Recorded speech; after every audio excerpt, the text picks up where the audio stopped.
Hi everyone, in this video I want to guide you on how to download and install Google Chrome browser on your Windows PC. It's very simple. You come to any browser of your choice and type in download Google Chrome browser. Once you've searched the keyword download Google Chrome browser, then click on the first link. It brings to this interface.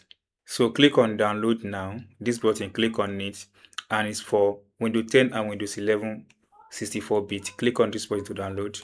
Installer is now here. You can see once you click on that, the installer will start downloading, and it's going to take place in 3 steps.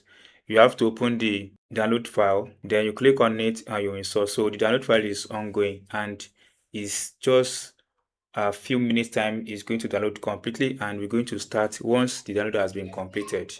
Now the download has been completed. Here, click on this button, click on open file. Once you open the file, here is the installer. Double click on this, click on run, click on yes.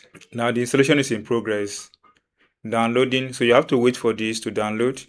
It won't take longer than expected if you have a very good network. So we are waiting for it to download. So installation in progress. Installing. So we have to wait for this to fully install. Then we'll come back after installation. It has fully installed completely. The next thing now is to log in. So guys, that is the process guys on how to download and install Google Chrome on your Windows PC.